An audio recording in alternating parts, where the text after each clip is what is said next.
Hello everyone, we are from Group 4 and today we would like to present about the topic of Indian cuisine.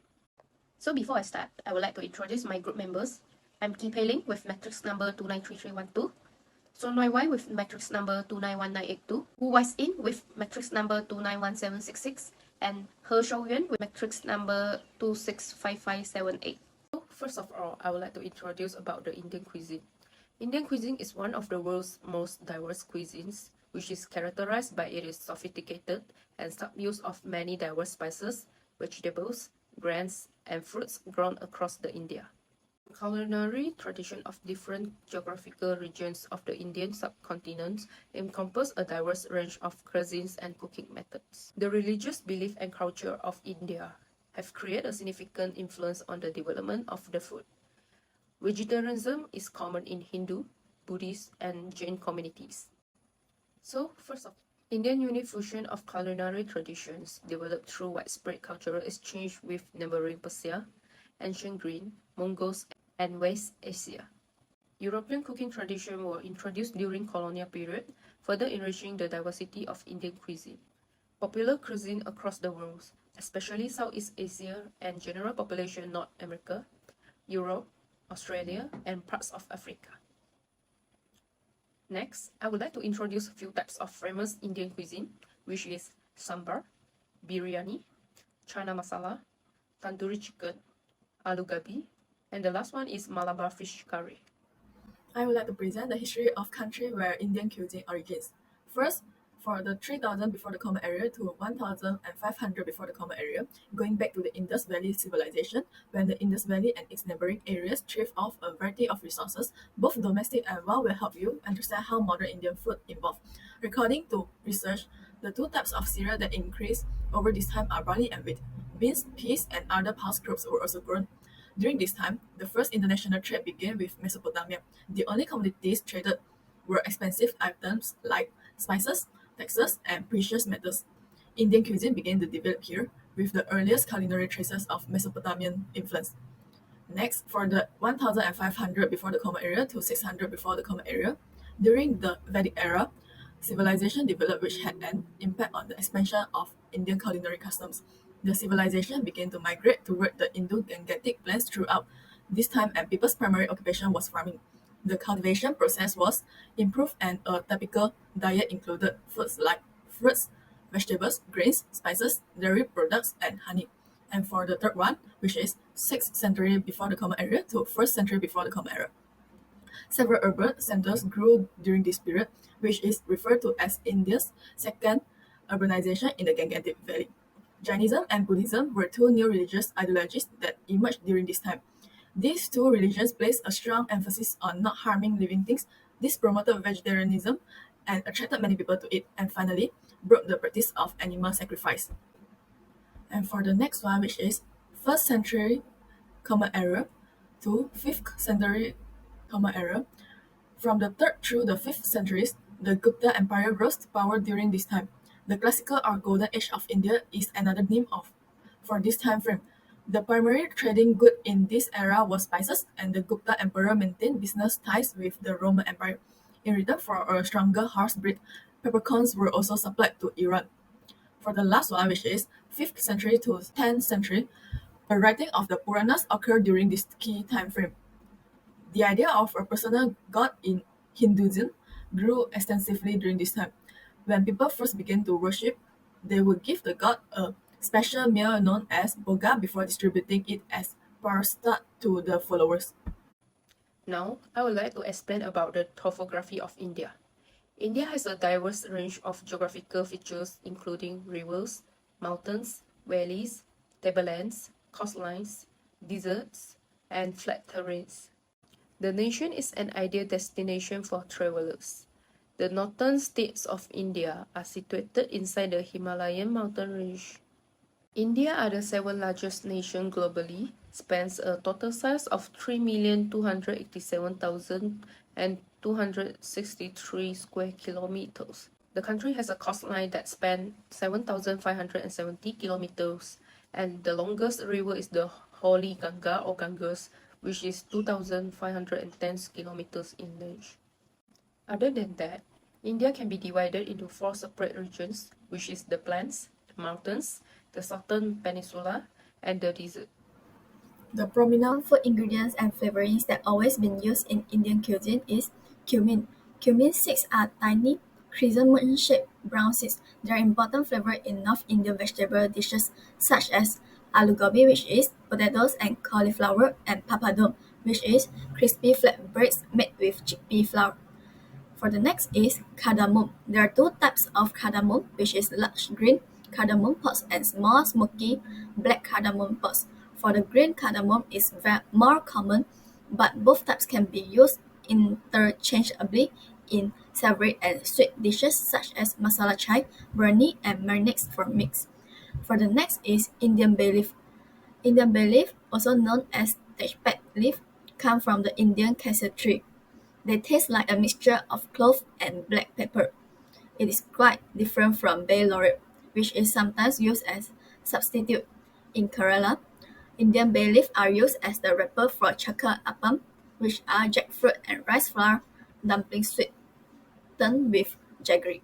The next one is clove. Cloves are a versatile spice that add flavor while also providing health benefits. They are high in antioxidants, may help regulate blood sugar, can kill bacteria, and more. Cloves are the flower buds of the clove tree and evergreen, also known as Cisgame aromaticum. Next is fennel seeds. Fennel seeds, known as sonf, are the dried seeds of the fennel plant, whose bulbs and fronds are eaten as a vegetable. The seeds have a licorice-like flavor and are small and delicate enough to enjoy whole in dishes featuring okra or in a marinade for mix. And for the next is cinnamon.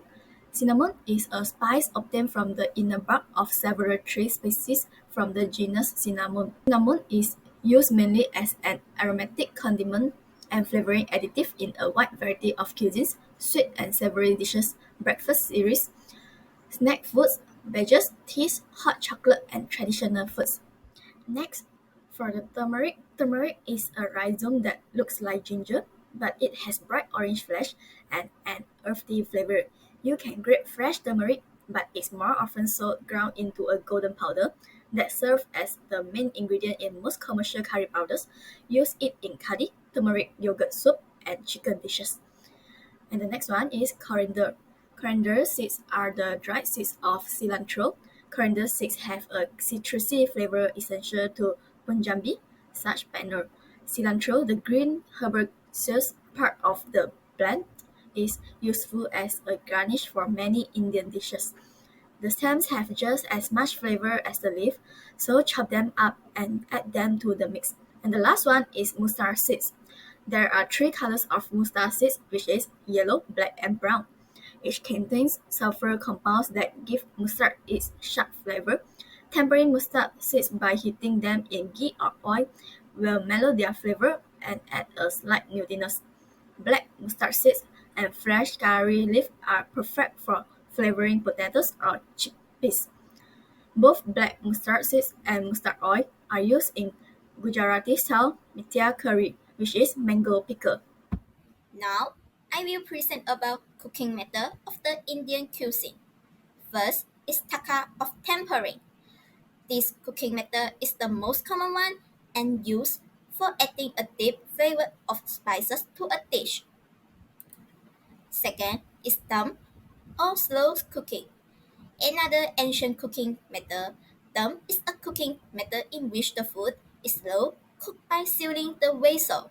Third is bruna or sautéing and stir frying. It is a mixed cooking method developed in ancient India in which the foods are both sauteed and stir fried. This method is primarily used for making curry based by cooking onion, garlic, ginger, and tomato. Next is tandoori or grilling. It is the Indian version of grilling where the food is placed in a heater red of tandoor of directly on hot charcoal in a clear oven and cooked until done. Then is pop or steaming. It means break-in and is a method in which the foods are steam cooked over a low flame with a closed lid. Six is pachal of pickling. Brought to India by the Portuguese during colonization, this method is used to make tangy and spicy dishes from pickled food such as seafood and vegetables. 7 is setna or dry roasting. This is an ancient cooking style which was used for making garam masala primarily. 8 is ubana or boiling. This method is simply used for boiling any kind of food and is commonly used to semi-process raw ingredients like lemon rice and sambar. 9 is kuchan or scraping. This process involves scraping the layers stuck on the sides of the utensil. This process was meant for making dishes like rabi. And is tunka or smoking. This Indian method is used to infuse smoky flavors by putting a piece of hot and burning coal in a small bowl, while some ghee is poured over it along with some spices. Last is tara, or frying. This popular method is used for both shallow and deep frying several types of food. Rasgulla it is a traditional Indian dessert from eastern India, has a special place in many people's hearts. Jack chicken originates from western India. Its spicy and smoky flavor is prized by many.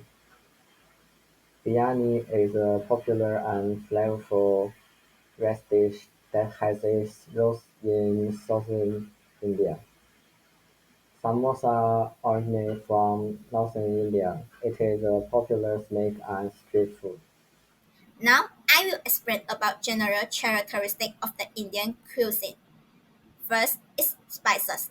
Indian cuisine is recognized for its use of herbs such as cumin, coriander, and turnip. Second is vegetarianism. This is primarily because of the influence of Hinduism, which bans meat consumption. Third is regional diversity.